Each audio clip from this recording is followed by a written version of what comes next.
The Department of Justice, or DOJ, is looking into the possible link between terrorism and the shooting incident at a school in Zamboanga City that left 2 students dead and several others were injured. The violence that occurred also brought fear to the public.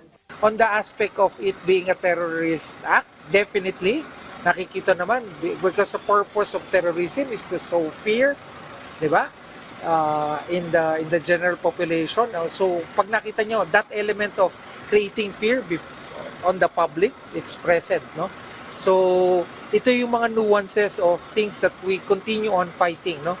They said it is also possible that someone is instructing youths to commit violence. This mentoring, according to the DOJ, is rampantly happening through the exchange of text messages. Tinetext sila, tapos parang meron silang kinoconsult na, okay ba itong ginawa ko? Ano ba itong gagawin ko? So we're pursuing those aspects, no? But the details, I can only give you generalities kasi ongoing yung actions ng law enforcement agencies natin. Pag nakita kasi na yung may flags na ganun yung bata, nagbababad sa ganong violent games, may mga nagta-target sa kanila and nire-recruit sila on certain group chats. Tapos yun na nagsisimula. This is not the first time that violence has occurred in a school.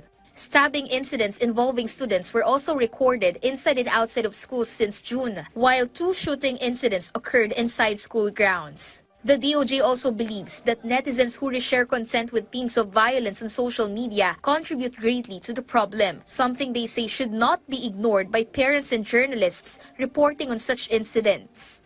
Tutukan natin kung anong ginagawa ng mga bata natin. Let's engage, kausapin natin sila. I want to seek help from the media also and the public, diba? If it's really, let's not repose, no?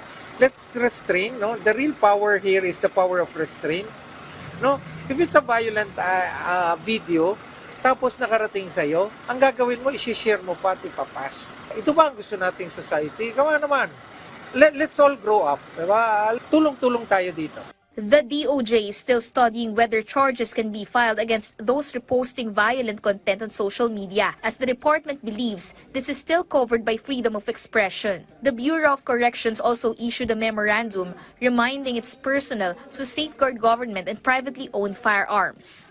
They added that these firearms must have a secured storage facility or a heavy-duty gun safe or lockbox in their respective homes. They also stated that this should not be accessible to unauthorized personnel, especially minors. Sheila Natividad, for The Nation.